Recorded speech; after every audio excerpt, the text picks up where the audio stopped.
pengunduran Bu Nanik mungkin sedikit berbeda dengan pengunduran Pak Dadan ya? Ya tidak menutup kemungkinan ya di minggu-minggu ke depan Bu Nanik akan diperiksa sebagai saksi ya tentu dengan mempertimbangkan kesehatannya. BG ini kan sangat banyak ya dan banyak orang yang berminat untuk mencicipi kue-kue itu kan. Jadi ya mungkin berbagai pertimbangan akhirnya Bu Nani mundur.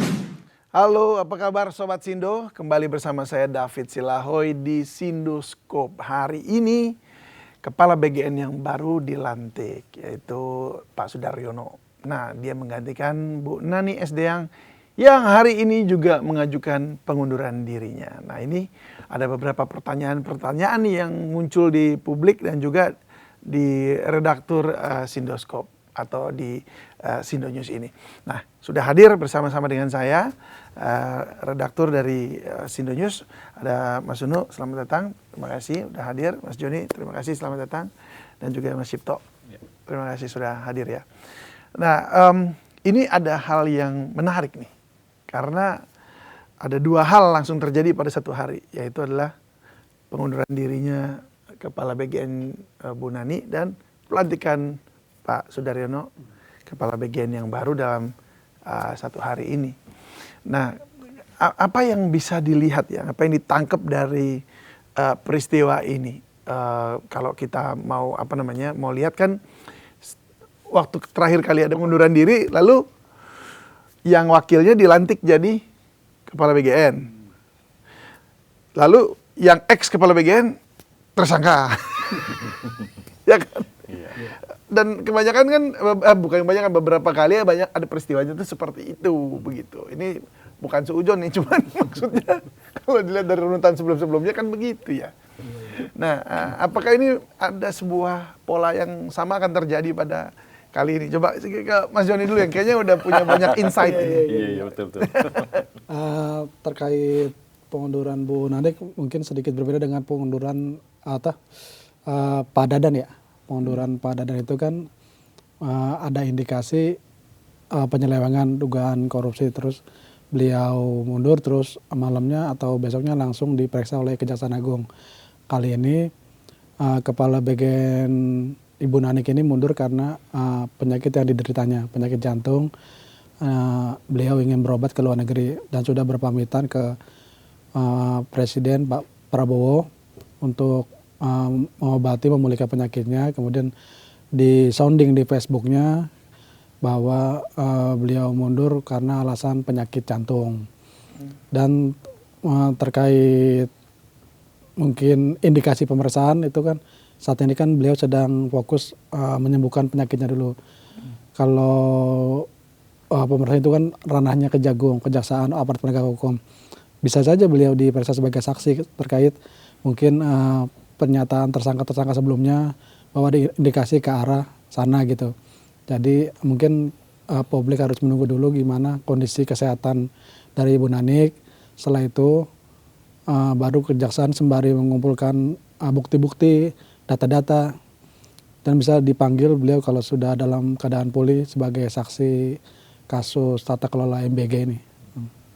Jadi bisa dibilang ini ya, itu berdasarkan pernyataan dari Mas Pras yang nggak salah ya, Menteri Mensesnek. Ya, dan juga kalau dari Bakom RI juga bilangnya seperti itu. Tapi nggak tahu gimana Mas Cipto, ada pandangan lain nggak itu? Ya, Kejagung sendiri juga sudah menyatakan ya membuka peluang untuk memeriksa Nanik Esdeyang ini gitu. Tapi untuk minggu-minggu ini belum ada jadwal. Ya tidak menutup kemungkinan ya di minggu-minggu ke depan Bu Nanik akan diperiksa sebagai saksi ya tentu dengan mempertimbangkan kesehatannya ya gitu. Karena kalau dilihat konstruksi perkaranya ya, kasusnya itu kan pada saat penyelewengan atau dugaan penyelewengan itu terjadi kan Bu Nanik ini posisinya sebagai wakil ketua BGN ya. Iya. Di mana kepala BGN-nya Pak Dadan kena, terus Pak Sony Senjaya kena, sama Pak Lodewijk. Sementara Bu Nanik ini salah satu dari wakil itu gitu. Jadi ya tentunya beliau ini paling tidak mengetahui lah bagaimana konstruksi permasalahannya, duduk perkaranya. Sebab informasi yang saya dapatkan juga mundurnya Bu Nanik ini karena ada ya banyak dia nggak kuat ya, banyak tekanan karena banyak juga yang infonya datang ke rumahnya untuk mempertanyakan gimana perkembangan SPPG, karena kan setelah dia menjabat sebagai kepala BGN kan langsung melakukan gebrakan ya, salah satunya itu menertibkan SPPG dan sebagainya gitu. Jadi peluang untuk diperiksa oleh Kejagung itu ada, dan tinggal lihat aja bagaimana perkembangan Kejagung dalam memproses kasus tersebut. Ya, karena proses penyidikannya sudah berlangsung begitu ya. Jadi ya proses hukumnya harus berjalan. Ya siapapun yang terlibat ataupun yang ada di situ pasti akan diperiksa juga. Diminta. Begitu ya, Mas Uno ya. Iya. Jadi sebenarnya pengunduran diri Bu Nani ini bisa kita, kalau kita flashback mundur, itu minggu lalu udah mulai tercium ya.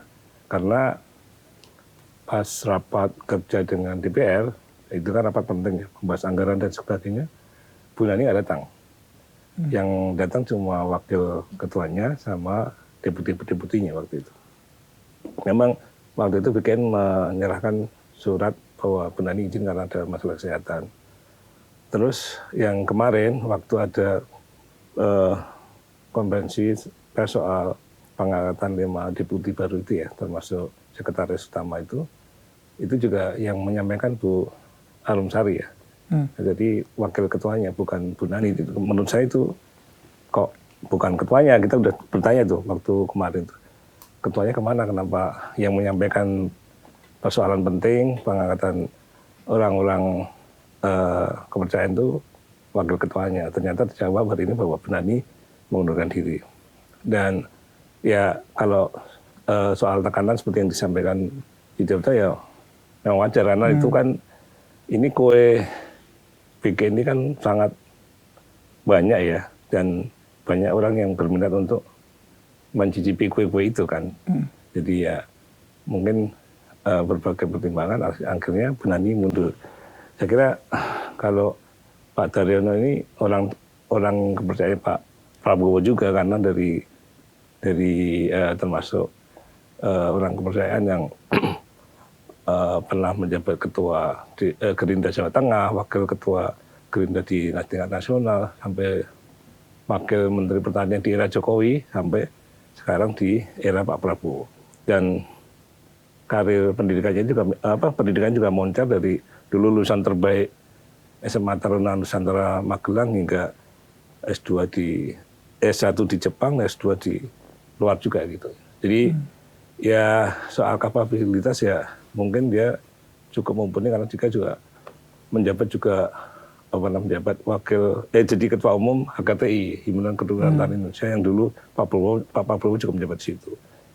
Ya mudah-mudahan gebrakan dari Pak Sudaryono kita tunggu, karena menurut saya ya, kalau saya pribadi suka ya kalau yang lebih muda yang jadi ketuanya, karena lebih progresif. Kalau muda kan lebih progresif dan lincah gitu ya. Buat saya sih. Dan semoga masih idealis juga ya, supaya itu.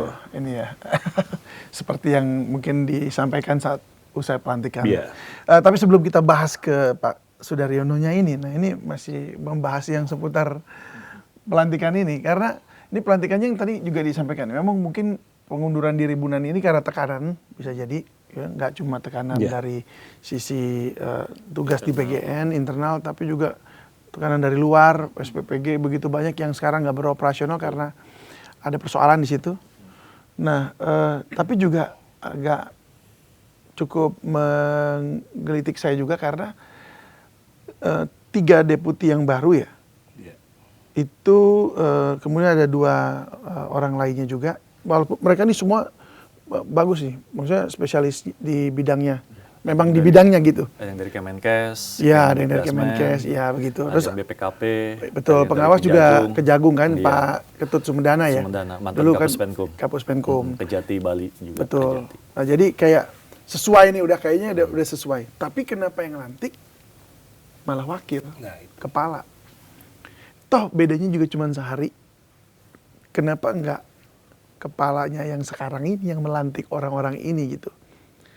Dari pengalamannya mungkin Mas Joni juga ya, sebagai redaktur yang melihat strategi-strategi politik itu, ini ada kaitannya nggak sama strategi politik, atau ini cuma murni karena emang ya ini mah organisasi biasa ya kayak gitu.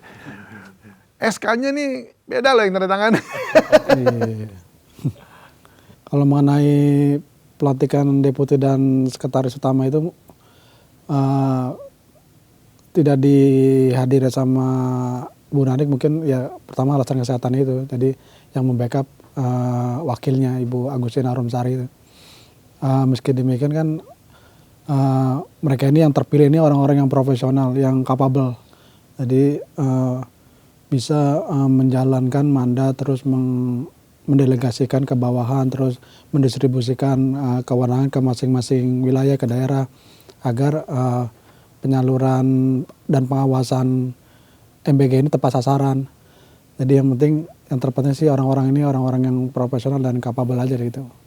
Cuma kalau di pikirannya saya kan Ya kita positive thinking aja. iya sih, memang masih Jangan positive thinking, sih, tapi mungkin kepala BGN ini mungkin sibuk harus mempersiapkan program-program prioritas. Jadi ya cukuplah soal wakilnya.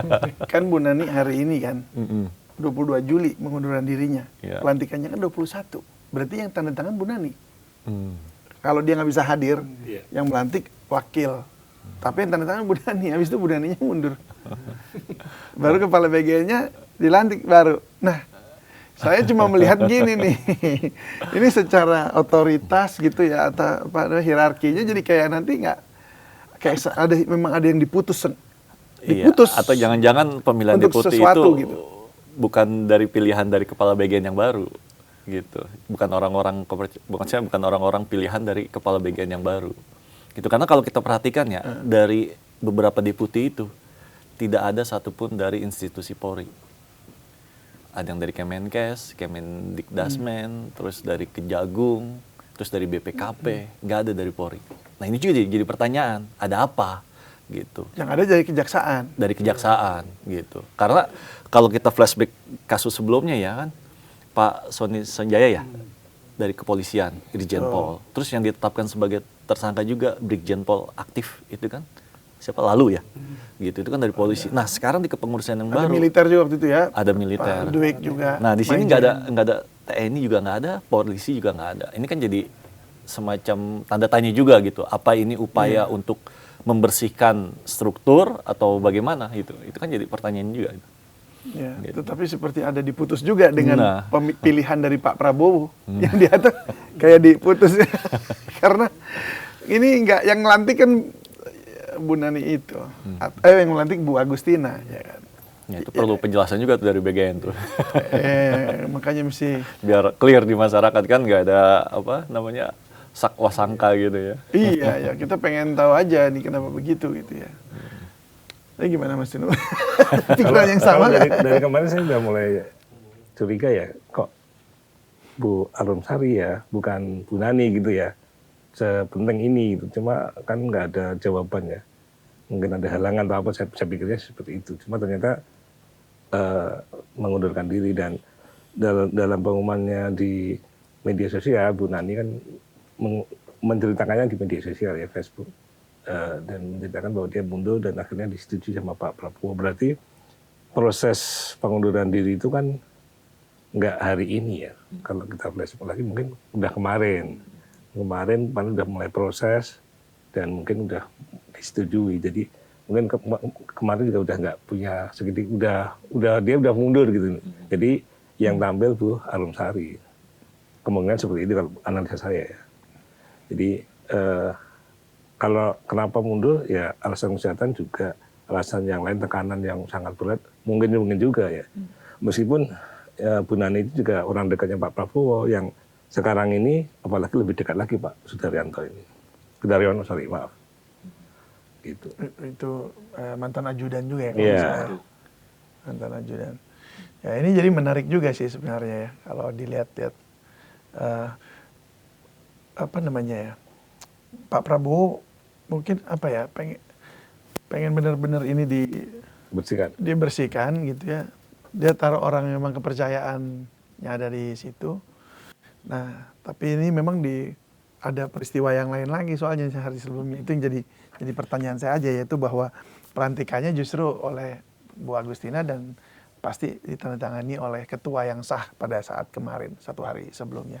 Oke, itu nanti kita akan tanyakan ya ke mereka seperti apa. Tapi ya, ada juga yang menarik di sini bahwa yang masuk ini kan deputi yang baru nih ada, kalau dari pengawasan tuh ada Pak mantan Kapus Penkum, ya kan, Pak Ketut Sumedana, gitu.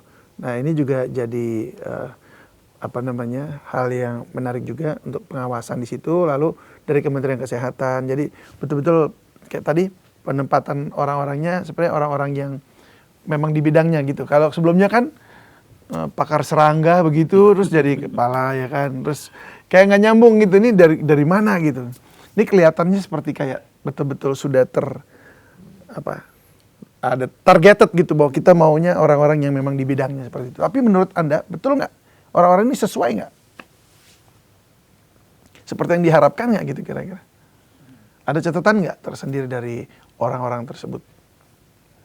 Saya sih kalau sama Pak Sumedana sudah sering terkenal ya dulu waktu jadi Kapus Penkum, Jaksa Agung, terus yang rekan-rekan yang lain mungkin saya yakin juga pilihan-pilihan yang sudah bagus ya dari tim PGN ya. Cuma ini kan tantangannya sangat besar nih sekarang nih. Tantangan besar karena Pak Prabowo sendiri menyatakan bahwa PGN itu banyak malingnya, pencurinya gitu ya. Sempat statement waktu di peresmian bendungan di Lombok menyatakan seperti itu. Jadi harus dibersihkan, harus semua pihak masyarakat harus melaporkan bahwa kalau ada kejadian, apalagi dananya sekitar 268 udah dipangkat lagi direvisi jadi 220-an triliun ya.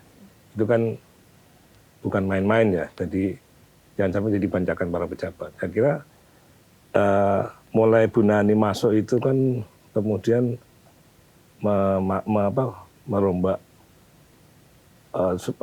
kepengurusan di struktur organisasinya, kemudian ada Bu Arum Sari masuk dan yang lain masuk menggantikan yang lama yang jadi tersangka itu. Dan sekarang ada deputi baru dirombak lagi. Ya saya kira saya berharap sih ini lebih bagus dari yang kemarin gitu ya. Apalagi masyarakat sekarang memelototi betul. Kalau sampai ada penyelewengan itu akan jadi sorotan benar-benar gitu ya. Kasusnya ini belum selesai yang Pak Dadan, kalau sampai jadi kasus lagi kan ini sangat memalukan. Ya, gimana Mas Joni, ada catatan nggak untuk Dokter Lili yang sekarang sekumnya BGN, Dokter Prima juga ada nih ya, Prima Yosepin Berliana. Kalau saya nilai sih mungkin publik juga optimistis ya terhadap 5 pejabat baru tersebut. Ada perwakilan dari Kemenkes, dari Kemendikdasmen, dari BPKP, dari Kejagung, dan itu mewakili apa yang diinginkan oleh masyarakat. Kalau misalnya Kemenkes kan bisa bagaimana menyajikan kualitas makanan MBG yang bergizi, jadi yang berkualitas untuk anak-anak Indonesia supaya lebih cerdas, terus mengurangi stunting. Kemudian Kemendikdasmen bisa diprioritaskan sekolah-sekolah mana aja yang bisa atau tepat sasaran sekolah-sekolah tersebut. Dari BPKB mungkin anggaran-anggarannya itu bisa diawasi, dimonitoring supaya tidak terjadi kebocoran, celah-celah pelanggaran dari oknum. Dari Kejagungan bisa juga dari memantau kinerja internal maupun eksternal, penegakan hukum. Jadi saya pikir sih udah pas lah mereka berkolaborasi kan supaya mengakselerasi MBG ini tepat sasaran, tidak terjadi kebocoran, menindak atau oknum-oknum diserahkan kepada aparat penegak hukum kalau itu terindikasi penyelewengan. Jadi kita optimistis lah, publik optimistis terhadap pejabat baru tersebut. Tapi kita tahu ya orang Indonesia ini paling jago juga ya nyari celah ya. Di mana ada kesempitan, di situ ada kesempatan. Jadi ya ada aja gitu. Oke, sekarang mungkin orang-orang yang 5 ini boleh dibilang memang di bidangnya profesional, tapi kita kan nggak tahu yang di bawah nih, di orang-orang yang kemudian turun langsung begitu ya. Kita juga nggak ngerti. Nah itu mesti kayak gimana? Karena kalau di sini kan Pak Ketut Sumedana ya, bidang pemantauan dan pengawasan. Harusnya dia punya sistem ya, punya sistem cara untuk pengawasan yang tepat gitu ya. Tapi namanya manusia itu walaupun udah dalam, ada aja caranya kalau hatinya udah emang tamak gitu Grit. Nah, tapi harusnya gimana? Kira-kira Mas Cipto ada harapan nggak kita nih? Ya, tentunya kita berharap semoga pejabat yang baru dilantik ini bisa membuat tata kelola BGN lebih baik lagi ya. Gitu. Artinya yang tadi dari Kejagung itu Pak Ketut Sumedana itu benar tadi bisa dibuat bagaimana sistem pengawasan pelaksanaan SPPG di lapangan gitu kan.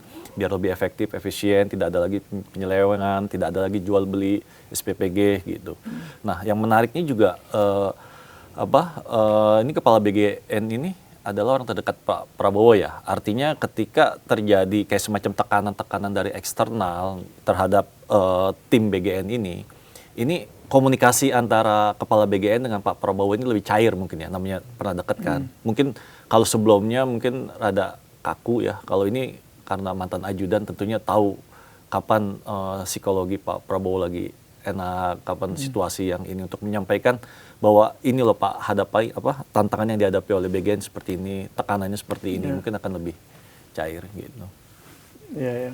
Ya harapannya sih kita memang bisa dikomunikasikan ke Pak Prabowo dengan baik, juga ke masyarakat juga dengan baik, dan pelaksananya juga bersih gitu. Goalsnya nantinya kan bisa terwujud ya, dan Indonesia Emas 2045 kan, dan pencegahan stunting itu bisa terwujud gitu. Sebab kalau ini sampai gagal lagi, ini kan pertaruhan juga buat Pak Prabowo gitu. Bagaimana untuk satu program prioritas saja sudah bermasalah, bagaimana dengan program prioritas lainnya seperti sekolah rakyat, Kopdes Merah Putih dan sebagainya. Ini kan akan jadi catatan juga. Iya benar juga. Itu gitu.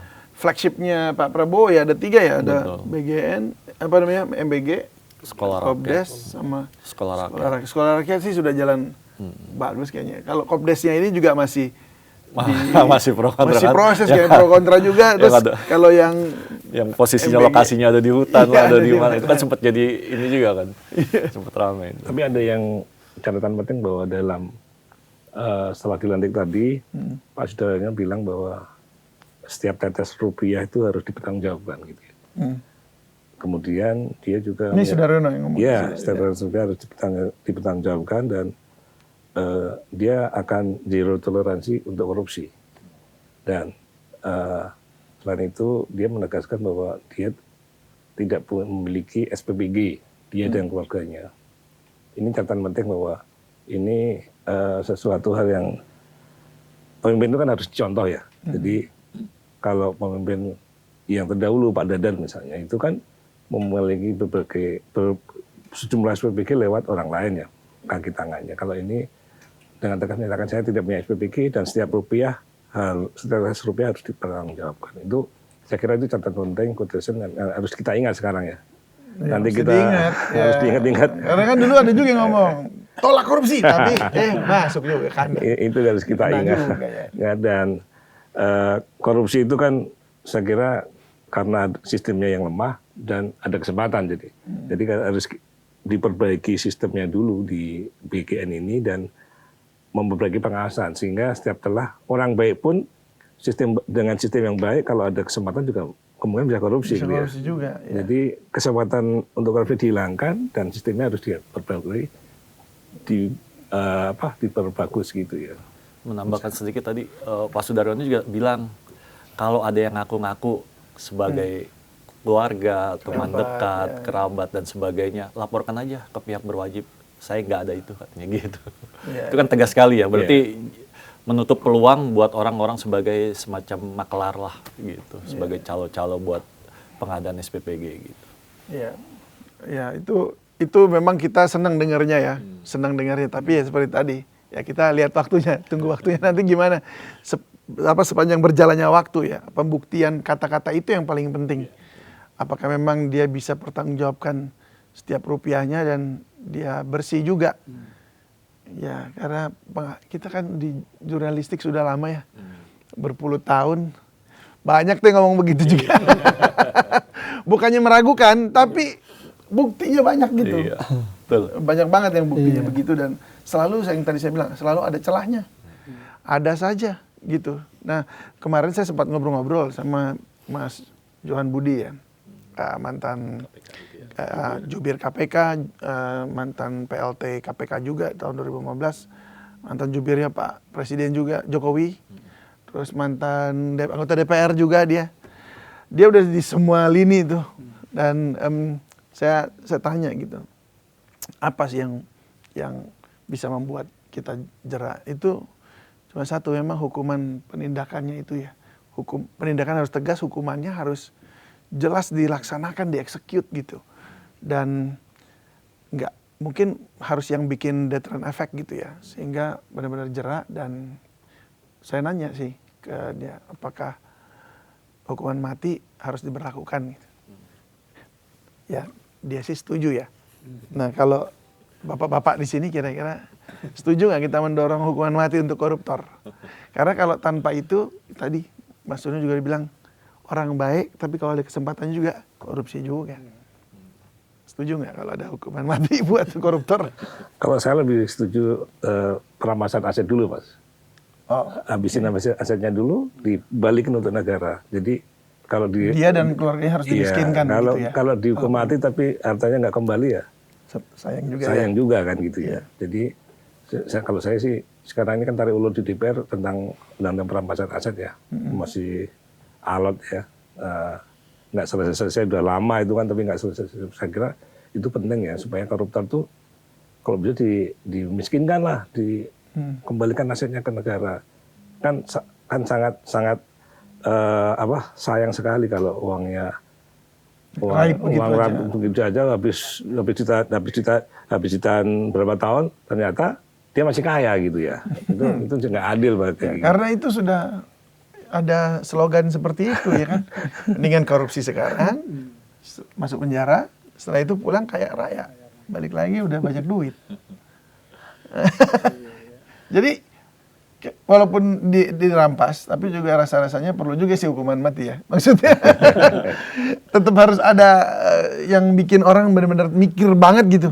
Ini kalau saya lakukan nih, bukan cuma anak saya miskin sama keluarga, istri saya dan anak-anak, tapi sayanya juga mati gitu. Seperti di Cina itu ya, hukuman mati di Cina ya. Ya, Cuman harusnya. permasalahannya adalah siapa nanti pemimpin siapa yang berani untuk mengeksekusi itu. Kita tahulah pemimpin yang sekarang aja kan punya partai, ya kan, punya kekuatan juga. Tapi kan pada pelaksanaannya kan sulit, gitu. Bagaimana nanti pemimpin-pemimpin kedepannya yang nggak punya kendaraan politik, nggak punya partai, nggak punya pasukan, nggak punya ini, apa ia mampu melakukan itu? Artinya, maksudnya banyak hal yang harus dibenahi, gitu, yang harus diperkuat untuk, ya itu tadi, menerapkan hukuman mati, gitu. Bagaimana menghadapi ya, kayak semacam, mungkin perlu rejim yang otoriter kali ya, kalau untuk penerapan hukuman mati ya. Kayak di Cina kan otoriter tuh, Korea Utara, terus di mana? Arab Saudi ya, kalau hukuman mati yang masih sekarang ini ada. mesti tepat nggak sih Pak Prabowo yang harusnya lebih tegas gitu sebagai presiden gitu kan, dia juga ketua umum partai. Kan kita tahu bahwa di Indonesia ini yang berkuasa Pak ketua umum partai ya. Tapi terlalu berat kayaknya. Masih kalau memang bagi seorang Presiden Prabowo aja akan sulit untuk dia sebagai ketua umum partai, dia sebagai presiden Nah, gitu. itu. Sulit untuk mengeksekusi itu. RUU perampasan aset, lalu kemudian hukuman mati buat koruptor. Setelah dia siapa lagi Nah. yang sanggup tuh? Gitu. Nggak akan ada itu sampai kapan juga. Benar nggak sih kira-kira, gimana Mas Joni? Ya ini baru pemikiran aja ya, maksudnya. Karena udah jenuh juga ya, setiap hari jenuh kita juga. disajikan sama berita-berita korupsi gitu ya. Kok nggak habis-habis gitu, belum lama KPK juga habis OTT juga. Belum lagi tokoh politik yang korupsi itu ternyata bisa balik lagi jadi politik Itulah lagi. kan Dan ngenes banget ya kan. Gimana, Pak Joni? Sudah di penjara, masuk sebagai koruptor, keluar masih bisa maju lagi sebagai caleg ya kan. Sebagai kepala daerah kan ngenes itu. Iya. Ya emang mesti ada apa ya, political will dari kepemimpinan presiden sih. Jadi tergantung presidennya. Kalau netizen masyarakat sih pengennya ya hukum yang berat, hukuman mati atau hukuman pancung kalau perlu kan. Tapi kan kita kan negara demokrasi, negara hukum, jadi agak sulit juga. Ada berbagai pihak yang harus duduk bersama, terus merumuskan hukuman yang cocok atau yang tepat untuk koruptor apa gitu. Kita kan juga udah gemes, berulang terus. Koruptor lagi, kepala daerah tertangkap, besok apa lagi. Di otak kita udah penuh dengan pikiran siapa lagi besok yang bakal ditangkap oleh KPK, oleh Kejagung gitu koruptor. Kembali lagi ke Pak Sudaryono, mungkin Pak Sudaryono ini bisa belajar dari kasus sebelumnya Pak Dadan. Pak Sudaryono saya yakin bukan orang yang bodoh ya. Dia mau terjebak atau masuk ke lubang yang sama oleh Pak Dadan.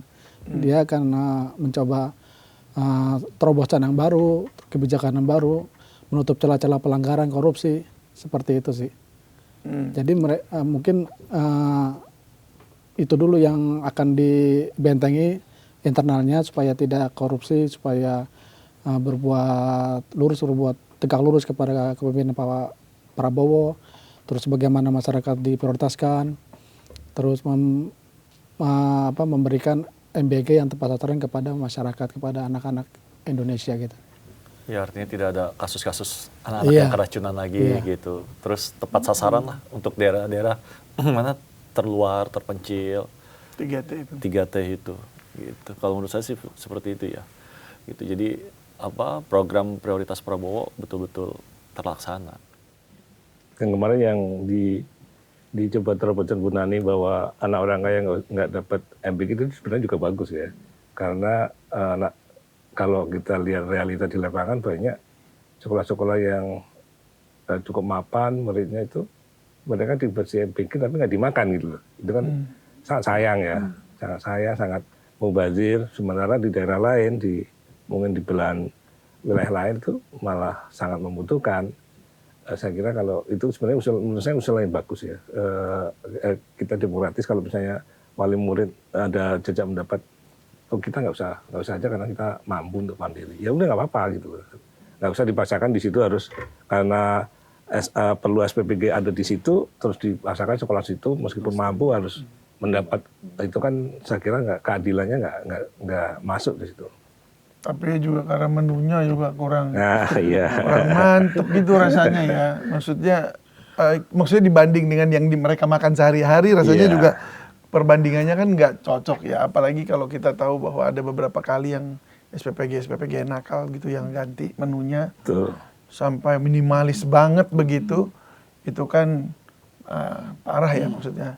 Kasihan anak-anak kita yang tadinya bisa menikmati gizi tapi ini enggak, telurnya cuma setengah karena di dadar gitu. Nah, itu yang sempat dikritisi juga. Well, tapi ya kita berharap lah oke lah ya. Maksudnya kasih kesempatan buat orang kepercayaan Pak Prabowo ini menunjukkan kinerjanya dan seperti apa, bagaimana dia mengejawantahkan perkataannya tadi itu dalam kerja. Dan kita semoga ini juga membawa kemaslahatan buat anak-anak kita nih yang menikmati MBG di daerah-daerah terpencil juga khususnya. Jangan cuma perhatiin yang Jawa ya kan, atau yang pulau-pulau kota-kota besar begitu. Tapi yang ujung-ujung tuh harus dapat juga.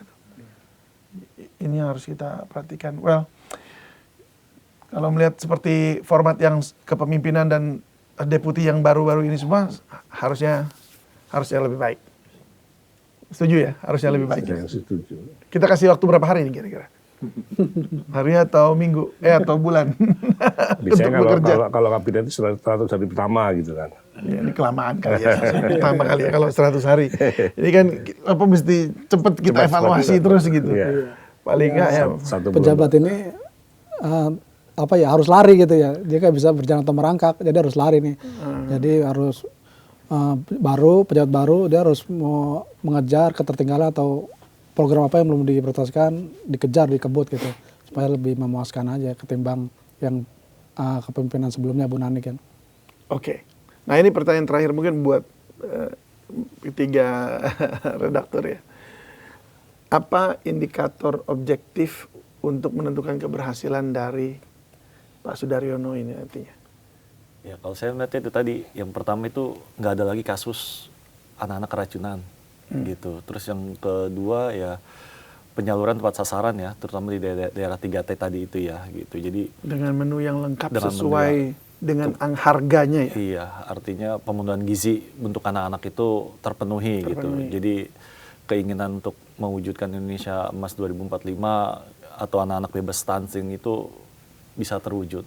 Kita lihat aja nanti. Terus kemudian pengawasannya, pengawasan terhadap operasional SPPG bagaimana, pengawasan penyalurannya MBG gimana, higienisnya SPPG gimana. Itu mungkin bisa jadi ukuran ya keberhasilan atau tidaknya dari kepemimpinan yang baru ini. Gitu. Kalau Mas Doni gimana? Kalau tingkat keberhasilan ini mungkin tolak ukurnya bisa dilihat dari kepuasan masyarakat atau bagaimana masyarakat atau anak-anak sekolah itu begitu menyantap, begitu menikmati makanan MBG, mereka puas atau tidak ada keluhan gitu. Jadi ketika mereka ini, wah makanannya bagus, makanannya enak, lezat gitu. Juga tidak basi. Kemudian seperti yang dikatakan tadi, tidak ada lagi keracunan kasus-kasus yang lain yang menimpa di pelosok, yang menimpa di desa. Kemudian pemerataan distribusi MBG yang tepat sasaran. Kemudian dapur-dapur MBG itu juga dimiliki orang-orang berhak gitu. Jadi jangan dimiliki oleh oknum atau personal atau instansi yang punya pengaruh gitu. Jadi kalau misalnya itu dilelang atau di proses tender, ya proses yang sebenarnya gitu. Ini kan kadang mereka ada kong kali kong di dalam situ. Jadi harus benar-benar diwujudkan itu. Kemudian jangan sampai satu orang punya 100 ya, gitu ya.